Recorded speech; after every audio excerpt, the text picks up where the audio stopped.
최근에 이제 중국에서 집을 사러 한국에 온다 이런 분들이 이런 그 기사들이 막 계속 나오고 특히 최근에는 이제 타워팰리스 뭐 거의 90억에 전액 대출 받아서 샀다. 근데 문제는 젊어요. 88년생, 막 90년생 이런 분들이 막 30억, 50억, 100억씩 와서 막 사는 분들이 있는데 이런 분들이 이걸 어떻게 살 수 있는지 그거에 대해서 궁금해하는 분들이 많거든요. 이게 왜 돈들이 우리나라에 들어오는 것부터 아셔야 되는데 네. 중국 같은 경우에는 지금 그 권력 투쟁이 워낙 심하잖아요. 네. 그러니까 돈 있는 사람들 같은 경우에 근데 문제는 상하이나 베이징 같은 경우에도 5년간 그 소위 말해서 자식들에게 그 아파트를 주면은 네. 이거와 관련해서 소유권은 인정을 안 해주기로 돼 있어요. 그리고 또한 권력 투쟁 가운데 내가 어떻게 될지 모르니까 네. 내 재산을 해외로 지금 돌리는 이런 작업들을 하고 있거든요. 네. 그래서 많은 자금들이 뉴질랜드가 중국 그 정부의 입김이 없다 보니까 작년에 그 무려 15%나 집값이 올랐는데 중국인이 이제 다 뛰어 올렸다는 거죠. 네. 미국의 뉴욕이라든지 샌프란시스코, 그 중국인들이 많이 들어가는 휴스톤이라든지, 그리고 그 시카고 같은 경우가 대표적인 상황이 되는데, 우리나라도 서울을 비롯해서 부산, 그리고 우리나라의 그 수도권 지역에 있는 주요 그 아파트들 같은 경우, 단독주택 같은 경우에도 중국인들이 많이 들어오는데, 우선 대출이 자유롭고요. 그리고 네. 중국에 있는 자신의 자산을 담보로 해서 여기서 대출을 받기가 상당히 쉽다는 거죠. 그리고 또 재산을 또 갖고 나올 수도 있는 상황이고, 네. 재산 갖고 나올 때 워낙 많은 돈들이 갖고 나오는데 어떻게 갖고 나오는 거니? 가장 좋은 방법은 마카오에 있는 그 카지노 칩 있지 않습니까? 골든칩 같은 경우는 네. 100만 달러 정도 되거든요. 네. 이런 것들을 뇌물로 줘요. 공무원들한테. 네. 아까 이야기했던 국장급들의 뇌물 규모가 크다 그러지 않습니까? 네. 이 뇌물을 받아가지고 한국에 오면은 이건 걸리지도 않잖아요. 네. 그래서 마카오 가서 이 돈 바꿔가지고 들어오는데 그것 때문에 마카오를 전부 패스시키려고 하는 게 중국 정부 생각이라는 겁니다. 그래서 그 중국에서는 그걸 이제 피하기 위해서 명품 보석이라든지 시계라든지 여러 개 차고 와가지고 네. 여기에서 바로 그냥 깡을 한다는 거죠. 그래서 또 들어오기도 하고요. 네. 그래서 대표적으로 돈들을 하기 위해서 우리나라의 반도체 같은 경우는 조그만 트럭 하나만 집어넣어도 이게 몇백억 대거든요. 네네. 반도체를 우리가 대부분은 광저우나 아니면 광동성으로 실어나르는데 이거를 사다가 다시 홍콩으로 와서 대파는 거죠. 네. 그래서 그 현금을 만들어서 다른 나라에 돈들이 가고 이런 것들이 상당히 많아요. 그래서 이 자금들의 상당 부분은 한국에 들어오면서 자신들의 그 2세들에 대한 돈 세탁이라든지 이런 식이기 때문에 앞으로 권력 투쟁이 심하고 그리고 또 상기 임기 동안에 여러 가지 그 권력 투쟁이 일어나면 더 많은 자금들이 한국에 들어오고 그래서 한국에 들어와서 외국인들이 사는 그 부동산을 보면은 70% 이상이 중국인이고 앞으로도 네. 그럴 수 있다는 겁니다. 그러면은 이 중국 자본이 한국에 와서 뭐 돈을 벌 목적도 있지만 소위 말하는 이제 어떤 뭐 정치적인 싸움 때문에 돈을 우선 그 좀 저장하는 목적으로도 나오는 것들도 많군요. 그래서 한국의 많은 그 중국인들의 자금들 보면은 뭐 단독주택뿐만 아니라 여러 가지 그 빈센조에 네. 보면은 밑에 금을 숨기지 않습니까? 네네. 한국에서 금 많이 사는 사람이 또 중국인들이에요. 네. 그러니까 이런 사람들이 개인 근거를 통해서 많이 저축하고 주식도 많이 투자를 하고 있습니다. 네. 그러면은 그렇게 뭔가 자산을 저장해야 되겠다고 하는 분들이라면 아마 뭐 수백억, 수천억 뭐 이런 게 있으니까 뭐 그렇게 정치적으로 좀 걱정이 될 텐데. 중국 부자들은 수천억 정도 됩니다. 네. 그러면 그런 분들 입장에서는 뭐 70억짜리, 80억짜리는 정말 뭐 어찌 보면 작게 느껴질 수도 있겠네요. 작은 분산 투자 대상이라는 거죠. 소액 투자네. 예. 그러면 이런 게 계속 이어질 수밖에 없겠어요. 앞으로 어떤 정치적인 계속 갈등이 있다면. 그러니까 일당 독재의 가장 큰 단점은 시민들의 감시가 안 된다는 거죠. 네. 그래서 중국에는 지금 내년도 되면은 권력 투쟁이 되면서 3,000명의 그 국장급 공무원들 중에서 370명만 가리는 장관급에 승진을 못하면은 네. 계급 정년 그리고 나이 정년에 걸려서 나와야 되거든요. 그러니까 나올 때 밀려나기 전에 자기 힘이 있을 때 빨리 자산들을 해외 도피시킨다는 거죠. 그래서 중국에서는 국장급들만 그러겠습니까? 네. 과장급들도 그런다는 그러겠죠. 거죠. 그래서 그 자금들이 세계로 지금 많이 움직이고 내가 권력 자체에 권력 투쟁에 밀려나면은 중국은 상당히 심각합니다. 왜 그러니 중국에서 200만 개에 달하는 국유기업들이 있는데 네. 국유기업체 간부들이 싹 교체가 된다는 거죠. 네. 내 라인이 잘려나면 내가 언제 어떻게 될지 모르니까 그러니까요. 빨리 해외로 가져간다는 거죠. 그래서 최근 들어와서 올해도 그렇지만 내년에도 이런 자금들의 투기 자금들이 한국으로 많이 몰려올 수밖에 없는 그런 모습입니다. 그러면은 아까 말씀해 주신 것 중에 그 중국에서 중국 주택을 가지고 담보를 받아서 뭐 집을 사는 거는 좀 어려울 수 있나요? 이걸 외국에서 사는 건 좀 쉽고?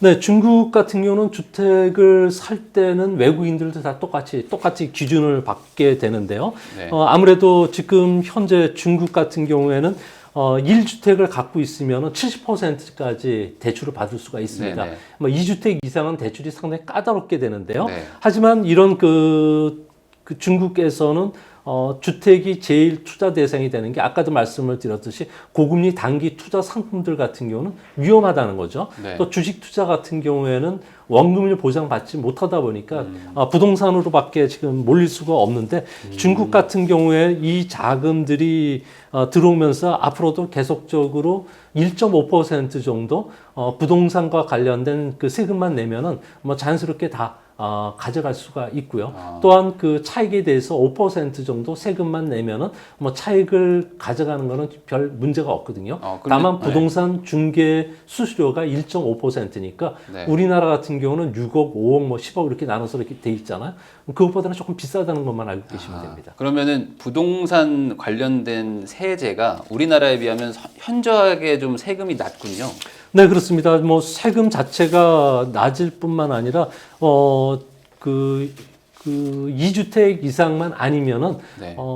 그 사기는 편하고요. 특히 일반 주택 같이 뭐 13억 이하짜리들, 네. 그리고 45평 이하짜리들 같은 경우에는 그 투자하시는데 그렇게 큰 문제는 없습니다.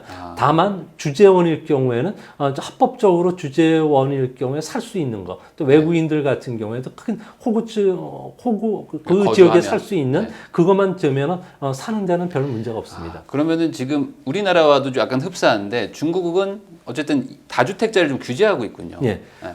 현재 중국에서는 그 투기 주택들이 5천만 채에서 1억만 채 정도가 된다고 하거든요. 네네네. 그러니까 그 한 사람이 3채 이상 갖고 있는 비중이 한 10% 되고요. 네. 뭐 2채 이상 갖고 있는 사람도 20% 되니까 네. 한 30% 정도는 전체 물량은 투기화될 수가 있기 때문에 네. 중국 정부가 이 투기화되는 것을 막기 위해서 여기에 이제 재산세를 부과하겠다는 거죠. 근데 사용권에도 재산세를 2025년까지 현재 상하이나 그리고 충칭에만 부과됐던 것을 전역으로 확대시키면 좀 잡을까 하는데 아까도 말씀드렸듯이 풍선 효과상 일부 도시만 잡혀지겠지만 나머지 지역은 잡히지는 않을 것으로 보여집니다. 그러면 지금 중국 정책을 보면은 이제 어쨌든 취득세도 좀 거의 없고 그리고 이제 그 양도세도 아주 낮고 낮은 거는 아니죠. 그 기본적으로 보면은 우리보다는 세율 관계가 아주 단순하기 때문에 네.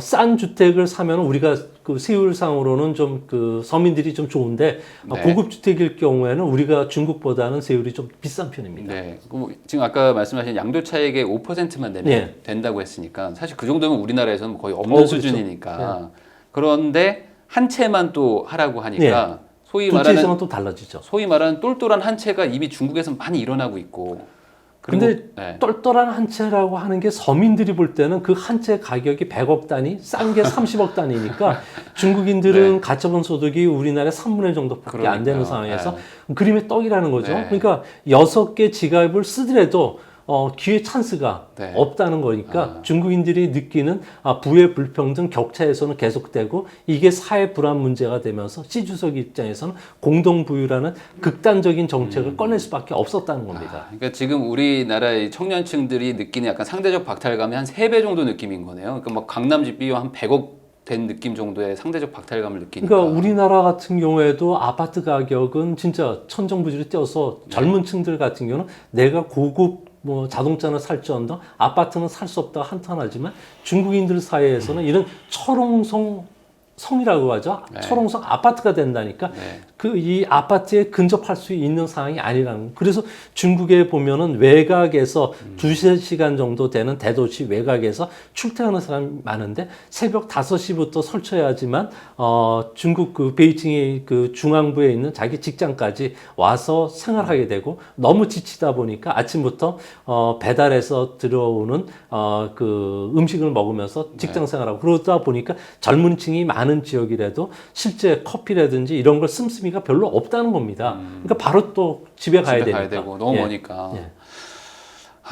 그런데 또 아까 말씀하신 걸 들어보면은 뭐 예를 들어 반대로 부자인 중국인 입장에서는 뭐 아까 주식도 좀 어렵고 뭐 지금 여러모로 다주택도 힘드니까 결국엔 뭐 한 채를 잘 사서 그리고 또 학군도 또 좋은 데 사서 뭐 아까 관시도 또 따져야 되니까 우리 또 아들이나 손주를 또 넣어야 되고 그러면 정말 극단적인 양극화로 막 점점 비싸질 수밖에 없는 상황이니까. 그래서 중국 시진핑 국가주석 같은 경우는 사교육 금지령을 떨어뜨렸고요. 네. 그리고 애들이 그 돈 있는 애들 같은 경우는 각종 그 저기 아이템들 사가지고 게임에서 그냥 다 쓸어가는 걸 못하게 위해서 게임도 시간도 규제시키고 그게 그래서 그런 학교 선생들도 그 숙제를 많이 내주지 말라고. 그러니까 숙제를 학원에서 다 하니까 돈 많은 네. 애들은. 네. 그러니까 부의 불평등이 계속 진행이 되니까 이걸 너무 그 정부가 규제에 들어가다 보니까 실질적인 창의력이 떨어지는 거죠. 그래서 중국에서 생산하는 문화 콘텐츠, 우리식으로 해서 방송과 오징어 같은 게임 이런 거를 생각할 수 없는 사회가 획일화된 사회가 되다 보니까 아무래도 창의력도 떨어지고 그리고 여기에 대해서 모험 정신도 떨어지는 그런 모습으로 나타나는 것 같아요. 중국에서 어린아이들한테 게임을 규제한다고 그랬는데 저는 그냥 단순히 그 공부시키려고 하나 보다라고 했는데 그게 아니고 그 소위 말하는 현금으로 그 현질에서 아이템 사는 그 양극화가 아이들한테도 있는 거예요. 거기는 그 게임과 관련된 아이템이 우리 애도 예전서부터도 이렇게 아이템을 사가지고 그 꼬마들한테 선물해주는 아버님들도 많았었는데 중국에서는 할아버지들이 이런 걸 많이 한다 그러더라고요. 그럼 애한테 막 한 뭐 500만 원짜리 뭐 아이템 사서 막 주고 막 그러니까 천원무적이 된다는 거죠. 우리 애 기 살려주니까 돈 많은 사람도 500만 원 별로 문제가 안 된다는 거죠. 그러게 돈 엄청 많을 테니까. 그러니까 한 평당 기본적으로 3억 5천만 원씩 하는데 그러니까 그거 한 평만 팔면은 그 서민들이 기본적으로 2020년 기준으로 해서 그 어릴 때부터 대학까지 키우는데 들어가는 모든 교육 비용이 3억 5천 정도 된다 그러네요. 사립학교 보내면 한 7억 5천 정도 들어가고 거기에 이제 원어민 영어 강사를 유치원에 붙이면 월 1,000만 원 정도 되는데 그러니까 이런 아파트 가격이 올라간 사람의 수혜를 받는 사람은 이런 문화적인 혜택을 계속 받으니까 계속 지 안에서 철옹성을 쌓아서 나간다는 거죠. 그러니까 중국에서 볼 때는 서민들을 위해야 되는 시주석 입장에서는 이거를 깨트리려고 하는데 이 깨트리는 게 쉽게 깨지지 않는다는 데 문제가 있다는 겁니다. 그러겠네요. 이게 뭐 정치랑 뭐 사회랑 아까 말씀하신 그 문화랑 다 엮여가지고 이 부동산발 이 철옹성이 탄탄하게 지켜지는 이 구조가 계속되고 있는 거네요. 그러니까 신부의대가 이제 형성이 된다는 거죠. 그래서 이 안에 들어가야지만 좋은 친구들 사귈 수 있고 비즈니스 기회도 만들 수 있고 돈도 벌 수가 있고 이런 정보가 없으면은 21세기는 정보 시대 아닙니까? 여기 접근 자체가 안 되는 사람은 그야말로 그 진짜 재고 인간이 될 수밖에 없다는 겁니다. 그러니까 이게 그 출산 정책도 이게 한 아이만 낳으라고 했는데 그 자녀들이 또 한 아이만 낳으니까 요 손주는 정말 이 양가 부모님, 이 할아버지들의 모든 경제력을 총집합해서 얘를 잘 키워야 되는 거네요. 그래서 교육과 관련된 여러 가지 이야기들이 나오는 거고요. 또 그렇기 위해서 좋은 집에서 살아야 되고 이게 비단 중국만의 문제인가? 그건 아니라는 거죠. 뭐 전 세계적으로 공이 똑같은 현상이 일어나고 있는데요. 뭐 센트럴 파크 주변에 사는 미국의 뉴욕의 뉴요커들 같은 경우에는 유치원 때부터 중학교, 고등학교까지 명문 사립학교를 보내기 위해서 롱아일랜드에 좋은 데들 보내고 막 그러거든요. 거기 가야지만 기본적으로 미국의 명문 대학교 들어가는데 레터 쓸 때도 너무 좋다는 겁니다. 그렇죠. 그래서 그런 것들을 보면은 우리나라도 그런 식으로 이제 교육 제도가 바뀌어가니까 앞으로 한국에도 중국식으로 쉐취팡이라고 해가지고 학교 단지 주변의 주택들 같은 경우는 좀 더 상승할 수 있지 않을까. 그리고 그 부자들이 많이 살고 비즈니스가 일어나는 지역들 같은 경우에도 차별적으로 다시 또 집값이 조정 후에는 또 올라갈 수밖에 없지 않나. 저는 그렇게 보고 있습니다.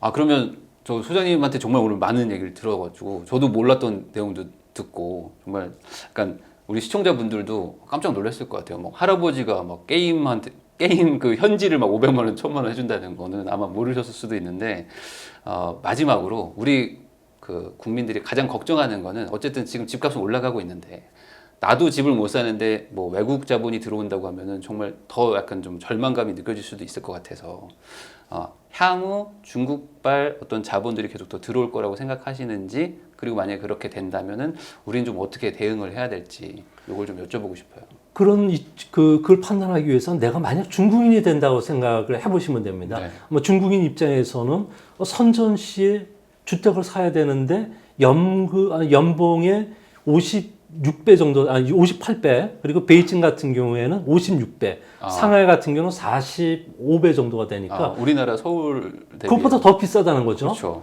그런 측면에서 보면은 서울 집값이 상대적으로 싸 보인다는 겁니다. 네. 그리고 그렇게 투자 대상으로서 매력적이라고 생각한다면은 중국인들이 볼 때 많은 자금들이 한국으로 몰릴 수가 있고요. 또 거리상으로 보면 중국 주요 도시에서 불과 두세 시간 만에 서울에 네. 도착할 수가 있고 네. 내 생활을 즐길 수가 있고 중국인들이 볼 때는 레저 생활을 상당히 중요하는데요. 특히 말을 이렇게 선호한다고 합니다. 말. 근데 그 말을 선호하는데 유럽에 갖다 놓고서 말 한 마리 관리하는 비용이 500에서 700만 원이 들어가는데 네. 우리나라 대관령이나 제주도 같은 경우에는 기본적으로 250만 원에서 200만 원이면 된다고 합니다. 요트도 생활할 수가 있고요. 네. 그리고 내가 즐기더라도 남의 눈치를 볼 수 그렇겠죠. 없기 때문에 네. 중국인들의 젊은 층을 비롯해서 많은 자금들이 앞으로 많이 들어올 것으로 보여지고요. 현재 중국 안에서 한류와 관련된 컨텐츠들이 워낙 붐이기 때문에 중국 젊은이들이 한국에 와서 이런 생활을 즐기고 이런 문화를 즐기는 것을 상당히 좋아한다고 합니다. 그래서 앞으로도 많은 중국 자금들이 몰려올 것을 보여주는데 이렇게 되면 우리나라의 젊은 층들은 상대적인 박탈감은 더 심해질 것으로 네. 보여지는데 중국인들이 돈 들어오는 건 좋은데 네. 이 자금이 똑같이 한국인들과 경쟁할 수 있게끔 은행 대출이라든지 정부 규제도 같이 가야지만 또한 상호주의의 원칙에 의해서 우리 젊은 층이 중국에 가서 집 사는데도 똑같이 대우해 줘야지만 이게 가능한데 그런 불평등은 젊은 층에게 결코 없어야 되지 않을까 보여집니다. 네, 그러니까 이게 정말 외국 자본 수준이 아닌 거죠. 엄청난 부자들이 정말 아직 안 온 거지. 앞으로 정말 소장님 말씀처럼 오기 시작하면은 이거는 뭐 규모가 다른 수준이니까.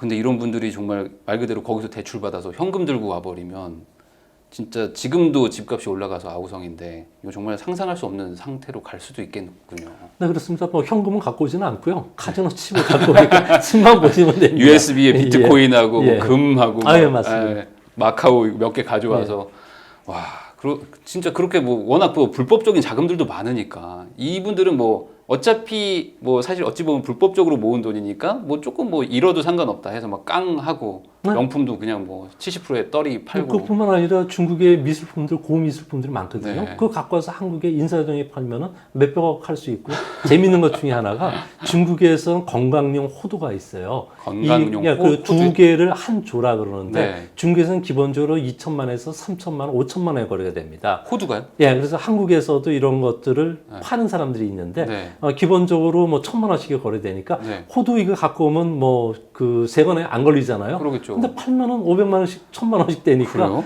근데 이런 것들을 밝은 사람들이 많고 이런 네. 것들과 관련된 비즈니스를 하는 젊은 층들이 많기 때문에 중국과 관련된 비즈니스는 항상 세관에서도 감시의 눈초리를 절대 놓치지 말아야 되지 않나 보여집니다. 그러니까 이게 진짜 기발하게 돈을 가지고 올 수 있는 방법들도 많고 우리 문화로서는 아직 이해가 안 되는 그런 부분들도 많으니까 그런 것도 좀 잘 체크를 해줘야 되겠네. 안 그러면 이거 심각해질 수도 있겠어요. 부의 유출도 될 수 있으니까요. 그러니까요. 알겠습니다. 그러면 뭐 오늘 아마 우리 시청자분들도 아마 몰랐던 내용들도 많았을 거고 특히 건강호두가 2천만 원이라는 거 전 처음 알았기 때문에 이런 것들 아마 많은 도움이 되셨을 것 같고요. 다시 한번 나와주신 우리 조용찬 미중경제산업연구소장님께 감사하다는 말씀을 전합니다. 아마 우리 시청자분들 아마 깜짝 놀랐을 것 같아요. 불러주셔서 감사하고요. 다음에도 또 네. 좋은 아이템이 있으면 나오도록 하겠습니다. 알겠습니다. 감사합니다. 네, 나중에도 한번 또 워낙 중국 전문가시니까 나중에 한번 또 나와주시기를 바라봅니다. 감사합니다. 예, 감사합니다.